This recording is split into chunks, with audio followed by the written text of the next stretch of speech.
नमस्कार। 4 बज चुके हैं और 4 बजते ही आपको इंतजार रहता है जी न्यूज सुपर एक्सक्लूसिव का, जी न्यूज वर्ल्ड एक्सक्लूसिव का। और जब से विकास दुबे की खबर आई है, यानी कि 3 तारीख की दरमियानी रात से, उस वक्त से ही लगातार एक भी तस्वीर, एक भी अपडेट, एक भी इन्वेस्टिगेशन आपसे छूटा नहीं है। अब यहां एनकाउंटर तक। तो 10 घंटे का राज क्या है? जी हां, इस खबर को समझना बहुत जरूरी है। 10 घंटे का राज ट्रांजिट रिमांड से लेकर के कानपुर पहुंचने तक। ये आज इस वक्त की सबसे बड़ी खबर सुपर एक्सक्लूसिव लेकर के हम हाजिर हैं। मैं हूं सचिन। नमस्कार, मैं हूं आपके साथ विशाल। और पिछले 7 दिन से कानून को चकमा दे रहे गैंगस्टर विकास दुबे का एनकाउंटर हो गया। कानपुर वाला विकास दुबे, उसका अंत कानपुर में ही हुआ। एसटीएफ की टीम विकास दुबे को लेकर उज्जैन से कानपुर आ रही थी, लेकिन कानपुर के पास विकास दुबे ने भागने की कोशिश की और एनकाउंटर में वो मारा गया। ये खबर आज सुबह सबसे पहले जी न्यूज पर देखी। जैसा हम लगातार कह रहे हैं, 3 तारीख से एक भी खबर कोई मिस आपसे नहीं हुई है। अब हम आपको दिखाने जा रहे हैं उस 10 घंटे में क्या कुछ हुआ। उस 10 घंटे में विकास दुबे पर सुपर एक्सक्लूसिव खुलासा हम करने जा रहे हैं। ऐसी खबर जो सिर्फ और सिर्फ इसी चैनल पर जी न्यूज के पास है। और अब देखिए, इस वक्त की 3 बड़ी खबरें आपके सामने रखने जा रहे हैं। एनकाउंटर से पहले 10 घंटे की वो पूछताछ, उसमें कितने राज उगले, विकास दुबे ने क्या क्या हुआ, उसके उज्जैन से पकड़े जाने से लेकर उसके एनकाउंटर तक। विकास दुबे ने कई नेताओं का नाम बताया है, किसका हाथ था उसके सर पर, क्या पुलिस वाले थे, क्या नेता थे, क्या अफसर थे। उस एक छोटा सा अपराधी से बड़ा गैंगस्टर बनने तक के सारे राज विकास दुबे के और मददगार पुलिस अधिकारियों के नाम भी बताए गए हैं। इस वक्त की ये 3 बड़ी खबर, 3 बड़ी तस्वीरें सचिन, जो सारे राज खोलकर रख देंगी। जाहिर सी बात है, ये है सुपर एक्सक्लूसिव खुलासा, क्योंकि हम लगातार ये कह रहे हैं कि आखिरकार विकास दुबे बनता कैसे है। विकास दुबे को बनाने वाले सिस्टम के वो चेहरे कौन है? आज अब उनको बेनकाब करने वाले हैं। कानपुर उज्जैन के 10 घंटे के सफर में विकास का ये सबसे बड़ा कबूलनामा है, जो सिर्फ और सिर्फ आप जी न्यूज पर देख रहे हैं। या विकास दुबे ने एसटीएफ को भेदिया पुलिस वालों के नाम बताए। आप भी सोच रहे होंगे कि वो कौन पुलिस वाले थे जो विकास दुबे की मदद कर रहे थे। जी हां, मुठभेड़ से पहले विकास ने बताया किस पुलिस वाले ने उसको जानकारी दे रही थी कि पुलिस की दबिश होने वाली है। विकास दुबे को पता लग गया था कि किस पुलिस वाले को यहां पर आना है, और उसके बाद उसने 8 पुलिस वालों को मार गिराया था। ये उसने कबूला। और अब एसटीएफ के रडार पर हैं वो पुलिस वाले जो विकास दुबे की मदद कर रहे थे। ये वो तस्वीरें इस वक्त आप देख रहे हैं, जिस वक्त कानपुर में, जैसा विशाल ने कहा कि कानपुर से शुरू हुआ, वो कानपुर से शुरू हुआ। विकास दुबे कानपुर में ही जिसकी कहानी खत्म हो गई, वो हेकड़ी खत्म हो गई, जो कल एक अपराधी उज्जैन पहुंच करके कह रहा था कि मैं विकास दुबे हूं, कानपुर वाला हूं नहीं। अब वो था हो गया, लेकिन उसे बनाने वाले चेहरे कौन थे? हश्र तो उसका ये हुआ, लेकिन आज उन चेहरों को बेनकाब जी न्यूज करने जा रहा है। यह है जी न्यूज का सबसे बड़ा इस वक्त 4 बजे का एक्सक्लूसिव। या उस पर दबिश से लेकर उसके एनकाउंटर तक 10 घंटे जो आखिरी थे, विकास दुबे का सबसे बड़ा कबूलनामा क्या है, वो पुलिस वाले कौन है, जिस पर अब एसटीएफ की नजर है। विशाल पांडे लगातार ग्राउंड जीरो पर मौजूद है, जो एक भी खबर जिन्होंने मिस नहीं की है। अमित प्रकाश हमारे साथ मौजूद है, रात भर हमारे साथ लगे रहे। विशाल पांडे, मैं सबसे पहले आपके पास आना चाहता हूं। हम ये कह रहे हैं कि जी न्यूज सुपर एक्सक्लूसिव वो ये कि उस 10 घंटे में बहुत बड़े राज सामने आए हैं। उस 10 घंटे में विकास दुबे ने ये बताया है कि विकास दुबे तो एक चेहरा है, उसके पीछे के चेहरे कौन थे। हम उन बड़े नामों को सुपर एक्सक्लूसिव दिखाने जा रहे हैं। विशाल पांडे है, उस उद्योग घराने का नाम भी सूत्रों से जानकारी मिल रही है कि विकास दुबे ने एसटीएफ के सामने लिया है। दूसरी बड़ी चीज, कम से कम 4 से 5 ऐसे नेता हैं जिन्होंने इस दौरान विकास दुबे की मदद की थी, उसके गांव इस बिकरू से भागने से लेकर उज्जैन पहुंचाने तक। यही नहीं, उसने वो जिस शिवली गांव में जिसके घर पे रुका था, वहां से सारे मोबाइल फोन छीनकर तब भागा था 2 रात यहां पर रुकने के बाद। यह भी खुलासा हुआ है कि विकास दुबे को सूचना किसी पुलिसकर्मी ने ही फोन करके दी थी, और उसके बाद ही वो यहां पर एम्बुश लगाने में कामयाब रहा। घात लगाकर 8 पुलिसकर्मियों की उसने हत्या कर दी। इसके साथ ही साथ हमें यह भी पता चला है कि विकास दुबे ने कई और महत्वपूर्ण बातें एसटीएफ और पुलिस को बताई हैं, जिसमें ये चीजें थी कि कैसे पिछले कुछ महीनों से उसका विवाद देवेंद्र मिश्रा के साथ बढ़ता जा रहा था, जो यहाँ पर सीओ थे जिनकी हत्या विकास दुबे ने की है। क्योंकि विकास दुबे के अवैध कामों को देवेंद्र मिश्रा लगातार रोक रहे थे, इसलिए देवेंद्र मिश्रा विकास दुबे के निगाहों में चढ़े हुए थे और यही कारण था कि पूरी तरह से घात लगाकर देखिए यहाँ पर विकास दुबे फिर उसके बाद विशाल आप अमित का रुख कीजिएगा। बहुत बड़ी जानकारी, जी आप लोग ये सुनिए, ये बहुत बड़ी एक्सक्लूसिव जानकारी विशाल पांडे ने दी है। नंबर 1, 10 घंटे में एसटीएफ ने, यूपी पुलिस ने लगातार पूछताछ की है और विकास ने तमाम राज उगले हैं। उन पुलिस वालों के नाम बताए हैं, साथ ही साथ कानपुर के उस घराने का नाम बताया है जिससे उसके लिंक थे। ये बहुत बड़ी जानकारी विशाल पांडे दे रहे हैं। बिल्कुल, अमित प्रकाश का रुख करते हैं। उज्जैन में पकड़े जाने से लेकर कानपुर तक के रास्ते में क्या हुआ और किन के नाम सामने आए?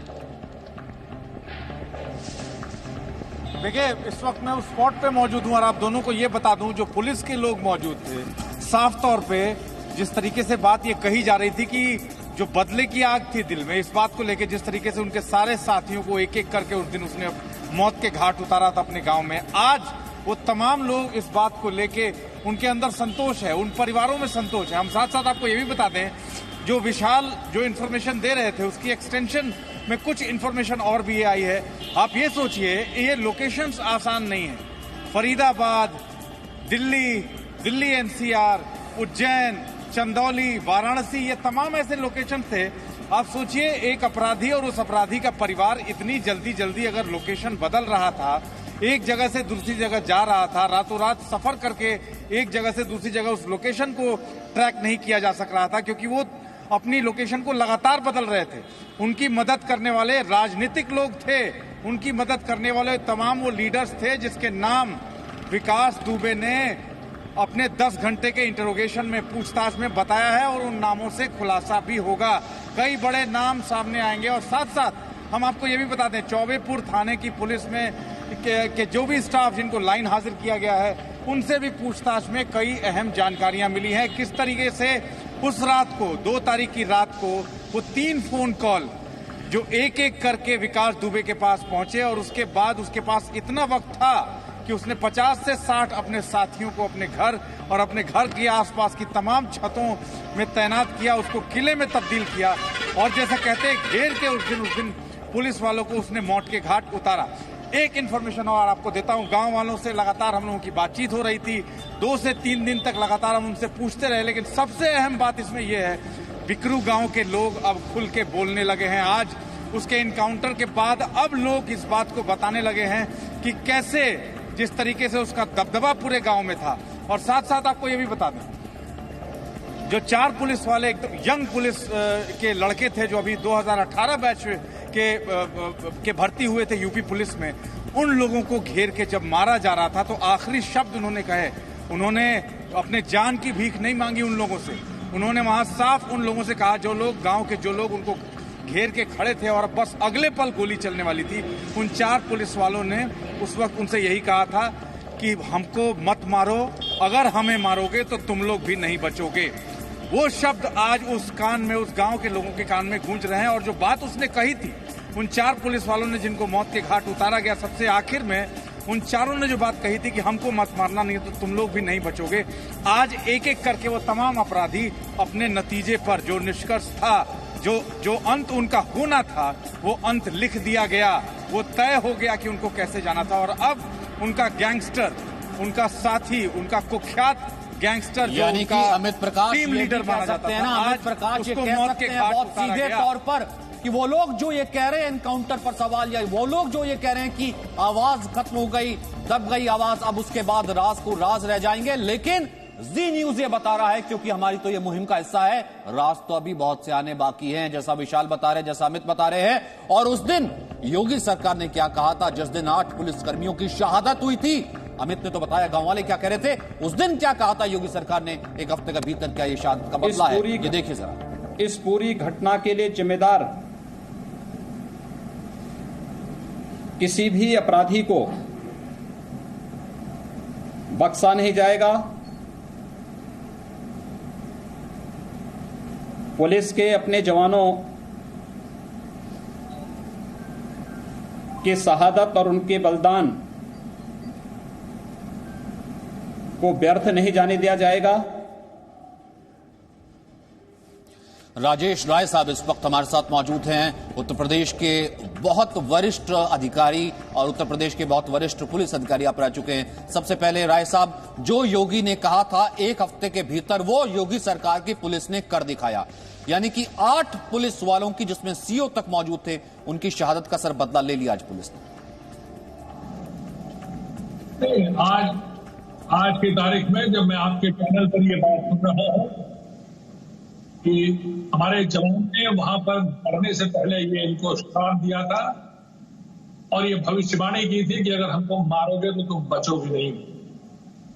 और आज मुझे इस बात का बड़ा गर्व हो रहा है कि उत्तर प्रदेश सरकार ने माननीय मुख्यमंत्री योगी आदित्यनाथ जी के नेतृत्व में उत्तर प्रदेश की पुलिस ने जो हमारे शहीद साथी थे, उनकी भविष्यवाणी को, उनके वचन को, उनके श्राप को आज हमारी पुलिस ने उसको सत्य कर दिया।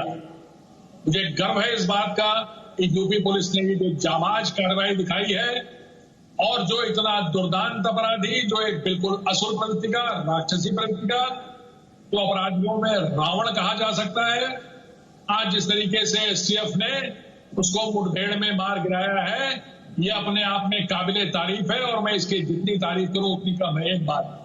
दूसरी बात, आज सुबह से मैं देख रहा हूं सारे चैनल्स पे जितने भी ये जी संप्रदाय के लोग हैं, माने जो लोग फला जी अपराधियों को भी जी, आतंकवादियों को भी जी कहने वाले ये जो जी संप्रदाय के लोग हैं और छाती पीट कर हाय हाय कर रहे हैं कि अरे कैसे मार दिया, क्यों मार दिया, गलत है, सही है, उनके लिए ये सबक है।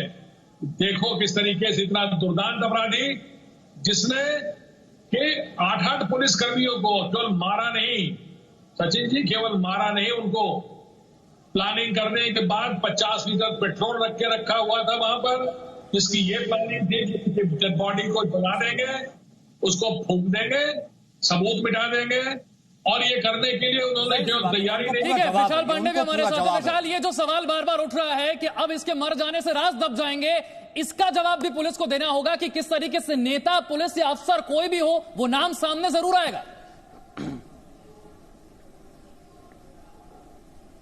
देखिए विशाल, बिल्कुल, क्योंकि सुबह से लगातार जी न्यूज यही अपील कर रहा है एसटीएफ से भी और पुलिस से भी। जो भी इस 10 घंटे का राज रहा है, जब विकास दुबे को उज्जैन से कानपुर तक लाया जा रहा था, उससे कई लोगों ने पूछताछ भी की थी, कई तरह के सवाल पूछे गए थे। उसमें खास तौर पर यही था कि उसकी मदद करने वाले लोग कौन थे, उसको कानपुर से भगाने वाले लोग कौन थे, उसको इतना आगे बढ़ाने वाले लोग कौन थे, किसने सूचना उसको दी थी। ये तमाम सवालों के जवाब उसने पुलिस और एसटीएफ को उस वक्त दिए हैं। तो इसलिए जो नेता है, जो सफेद पोश है, जो अधिकारी है, जो सिस्टम के ऐसे बड़े लोग हैं जिनके सहारे से वो लगातार बचता हुआ आ रहा था और जिनके सहारे से उसने अपराध का ये साम्राज्य हमारे पीछे खड़ा किया था, जो कि अब गिरा दिया गया है, किसकी बदौलत ये खड़ा किया था, उन सभी के नाम सामने आना बेहद जरूरी है। इसके साथ ही साथ, क्योंकि हमें यह भी पता चला है, कानपुर का एक बहुत बड़ा उद्योग घराना जिससे बेहद करीबी संबंध, बेहद करीबी रिश्ता विकास दुबे का था, उसका नाम भी विकास दुबे ने इस 10 घंटे के दौरान लिया है। यानी कि एसटीएफ और पुलिस के रडार पर वो तमाम लोग हैं जिन्होंने विकास की मदद की है, इसमें चाहे वो पुलिसकर्मी हो या फिर बड़े अधिकारी हो या नेता हो। क्योंकि अगर मैं नेता की आपको एक कहानी बताऊं तो आप समझिए, इसमें 4 से 5 ऐसे नेता शामिल थे पिछले 1 हफ्ते के दौरान जो कि विकास दुबे को बचाना चाह रहे थे, विकास दुबे को उसकी जात के हिसाब से बचाना चाह रहे थे, लेकिन उन लोगों ने पूरी कोशिश कर ली। आप देखिए, इलाहाबाद हाई कोर्ट में तुरंत पीआईएल हो जाती है। इलाहाबाद हाई कोर्ट के योगी राज में जो आज तक जिसे कहते हैं कि सफेद लबाड़े में या फिर व्हाइट कॉलर में छिपे रहते थे, वो सामने आएंगे नाम?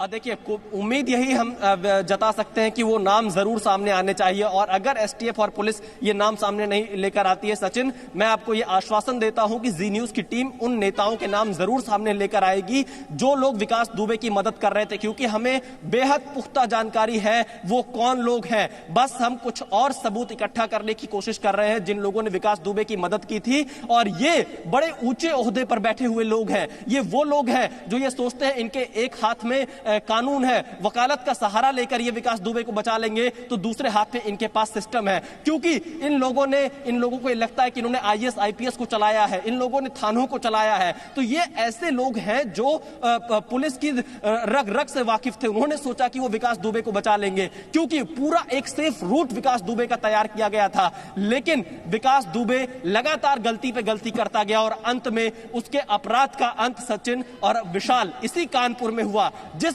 रौब के साथ वो बोल रहा था मैं विकास दुबे कानपुर वाला, उसी कानपुर में अब उसका अंत हो गया है कि विकास दुबे कानपुर वाला था और कानपुर में मारा गया। क्योंकि प्रकाश भी बता रहे हैं कि 5 बड़े विकास दुबे पकड़ा गया, उसका सामने एनकाउंटर हुआ, लेकिन उन 10 घंटों में वो सारी बातें सामने आ गई जिन्हें आप जानना चाहते थे। खबर क्या है और खबर का मतलब क्या है, जी इन्वेस्टिगेशन एक्सक्लूसिव में आज आपको बताते हैं। विकास दुबे ने एसटीएफ को भेदिया पुलिस वालों के नाम बताए। इसका मतलब यह कि विकास के मददगार गद्दार पुलिस वाले अब बचेंगे नहीं। सचिन, जाहिर सी बात है, वो जो लोग कह रहे हैं ना कि राज राज रह गए, नेता पीछे रह जाएंगे, पुलिस वाले सामने नहीं आएंगे, ये उनके लिए, क्योंकि हम खबर नहीं मतलब ही बताते हैं कि कुछ पुलिस वालों ने विकास दुबे को दबिश की खबर दी थी। तो मतलब इसका यह है कि अगर मुखबिर सामने आएंगे तो अब वो बचने नहीं वाले हैं, क्योंकि विकास ने एसटीएफ को मददगार पुलिस वालों के बारे में बताया तो वर्दी पहनकर वर्दी से गद्दारी करने वालों का हिसाब तय। जिन लोगों की साठगांठ थी, जो बता रहे थे विकास दुबे को पुलिस की हर जानकारी, वो अब एसटीएफ के रडार पर हैं, वो बचने वाले नहीं हैं। और जो पूछताछ अब तक हुई थी विकास दुबे से, उनमें चाहे नेता हो, चाहे अफसर हो, चाहे पुलिस वाले हो, वो सब अब रडार पर हैं, वो सब पकड़े जाएंगे जिनके नाम विकास दुबे ने लिए हैं, जिससे वो एक छोटा सा अपराधी इतना बड़ा गैंगस्टर बना। पूरा इन्वेस्टिगेशन होगा। जिन लोगों ने शरण दी है, इसको रुकवाया है, इसको भगाने वहां तक पहुंचवाने में मदद की है, वो सब लोग हमारे रडार में हैं और उन सबको भी जेल के सलाखों के पीछे भेजा जाएगा। पूरा इन्वेस्टिगेशन होगा। जिन लोगों ने शरण दी है, इसको रुकवाया है, इसको भगाने वहां तक पहुंचवाने में मदद की है, वो सब लोग हमारे रडार में हैं और उन सबको भी जेल के सलाखों के पीछे भेजा। एक चीज तो कंसिस्टेंट है ना अमित प्रकाश, पहले दिन से जब वो ठिकाने बदलता रहा उसके मददगार रहे। पुलिस तो यही कहती रही कि हमारे पास तमाम राज हैं और ये 10 घंटे में जो उसने राज कबूले होंगे उन पर अब शिकंजा ये माना जाए कि कसना तय है, जो कि अब से पहले की सरकारों में नहीं होता रहा। सवाल वही है, हम लगातार सवाल सचिन इसी बात का उठा रहे हैं कि लगातार, मैं आपसे थोड़ी देर पहले ये बात आपसे कह भी रहा था, जो लोकेशंस उसने लगातार बदली है, क्या इतना आसान एक व्यक्ति के लिए हो सकता है? 80 टीमें जिस व्यक्ति के पीछे पड़ी हों, 80 टीमें जिस व्यक्ति के परिवार के पीछे पड़ी हों, वो रातों रात हर घंटे लोकेशन बदल करके ऐसी ऐसी जगहों पे जा रहा है, ऐसे ऐसे पुलिस को चकमा दे रहा है। क्या ये ऐसे आसान हो सकता है कि वो खुद से तय कर ले? क्या वो खुद से ये सब कुछ प्लान कर सकता है? क्या वो स्केप रूट जिसकी बात अभी विशाल कह रहे थे, अपने भागने का रास्ता, क्या वो खुद तैयार कर सकता है? एक ऐसा आदमी जिसके पास पैसा नहीं है, जिसके पास दूसरे साधन नहीं है। इसका मतलब जिन नेताओं के नाम अभी सामने आने हैं, वो अभी पता चलेगा कि किन लोगों ने प्लान किया, किन लोगों ने ये सब कुछ तय किया, किन लोगों ने ये तय किया कि आज तुम्हारी लोकेशन फरीदाबाद है, दूसरे दिन रात को तुम्हारी लोकेशन दिल्ली एनसीआर में नोएडा में होगी, उसके बाद तुम्हें उज्जैन जाना है, तुम किस रास्ते से जाओगे, किस तरीके से जाओगे, ट्रक में छुप के जाओगे, तुम उस रास्ते को अवॉइड करना, उधर से मत जाना, हम जिस रास्ते से बता रहे हैं तुम्हें इस रास्ते से जाने में तुम पकड़े नहीं जाओगे। ये तमाम चीजें एक एक करके खुल के सामने आनी शुरू हो गई हैं। और जब कल, जैसा हमें याद है सचिन, हम रात को जब चर्चा कर रहे थे कल, हम दिखाते हैं कि कैसे 2 जुलाई की रात को जब एनकाउंटर हुआ, वहां से वो कैसे कैसे भागा। 2 जुलाई की रात का एनकाउंटर, 7 जुलाई को उसकी तस्वीर सामने आती है फरीदाबाद में, 8 जुलाई को जयपुर, उसके बाद झालावाड़ से होते हुए ये आगे बढ़ता जाता है। इसलिए हम बार बार कह रहे हैं कि क्या बिना किसी मदद के ये मुमकिन है कि 9 जुलाई को उज्जैन में जाकर उसकी गिरफ्तारी हो? 2 जुलाई की रात को होता है एनकाउंटर जिसमें 8 पुलिस वाले मारे जाते हैं और उसके बाद 9 जुलाई को उज्जैन में होती है गिरफ्तारी। इतने लंबे वक्त तक क्या कोई बिना किसी मदद के छुपा रह सकता है? पुलिस से बच सकता है? और वो भी तब विशाल है जब एक हफ्ते के भीतर तक तमाम राज्यों की सीमाएं सील थी, मूवमेंट हो नहीं सकती थी, और तभी ये चीज और पुख्ता हो जाती है, जो कि जी न्यूज सुपर एक्सक्लूसिव लेकर के आया है विशाल पांडे, कि ये तो स्क्रिप्ट जो है, स्क्रिप्ट के हिसाब से प्यादा मरा है। असली डायरेक्टर कौन है उनका नाम आना बाकी है, और वो जी न्यूज लेकर के आएगा, क्योंकि हमारे लिए मुहिम है ये। देखिए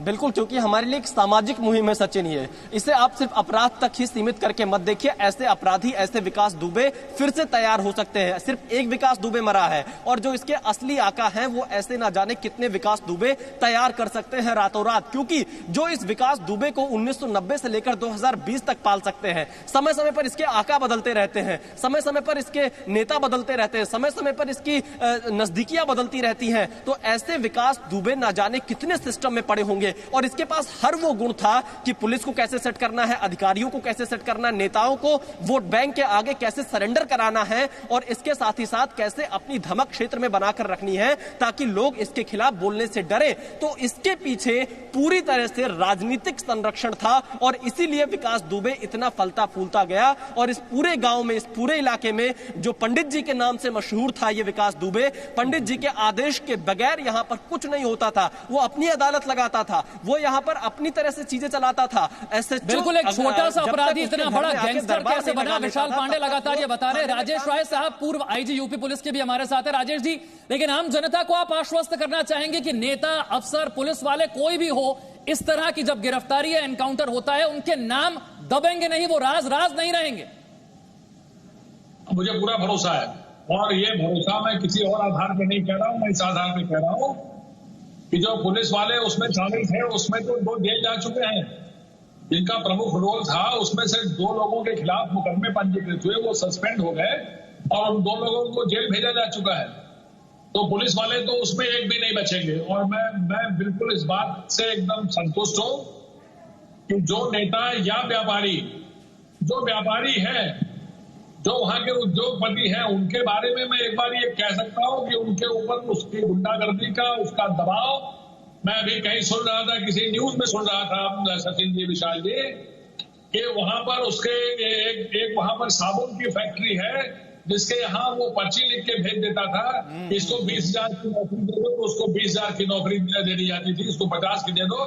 बल्कि इसके साथियों में से एक आध ऐसे थे जिनकी वहां नौकरी लगी थी, वहां से 50,000 मिलता था और इसके साथ गनर के रूप में चलते थे और शायद मारे गए हैं। तो जहां पर इस तरह की बात थी, दबाव में कर सकते हैं, गुंडागर्दी में कर सकते हैं, लेकिन नेता के साथ में कोई दबाव या गुंडागर्दी नहीं है। अगर कोई राजनीतिक व्यक्ति अगर इसकी मदद कर रहे थे, जो लोग, वो किसी दबाव में नहीं कर रहे। राय साहब, मतलब सीधा साफ है ना कि पुलिस पर अगर राजनीतिक दबाव ना हो, अगर पुलिस साफ स्वस्थ रहे तो वो किसी भी हद तक जा सकती है, अपराध का सफाया हो सकता है। वही कहीं ना कहीं आज गिरोह की याद में देखने को मिला है। हम क्यों कह रहे थे, एक बार फिर से आपको दिखाते हैं, रैप अप दिखाते हैं कि 4 बजे क्यों सुपर एक्सक्लूसिव खुलासा है। विशाल, बिल्कुल, कानपुर उज्जैन के 10 घंटे के सफर में विकास दुबे ने जो बड़े कबूलनामे किए, जो बड़ी बातें बताई, वो हमने आपको बताई हैं। विकास दुबे ने एसटीएफ को भेदिया पुलिस वालों के नाम बताए, यानी कि कोई ऐसा पुलिस वाला बचेगा नहीं जो विकास दुबे के साथ था। जाहिर सी बात है, मुठभेड़ से पहले विकास ने तमाम पुलिस वालों के नाम बताए हैं, नेताओं के नाम बताए हैं, बाकायदा टैपिंग हुई है कि आखिरकार कौन से रूट से उसको किसने मदद की। जैसा कि विशाल भी कह रहे थे, वो नाम जल्दी सामने आने वाले हैं। वही एसटीएफ के रडार पर विकास के मददगार पुलिसकर्मी इस वक्त आ चुके हैं। Presenting B News app available on Google Play and App Store. Download it now.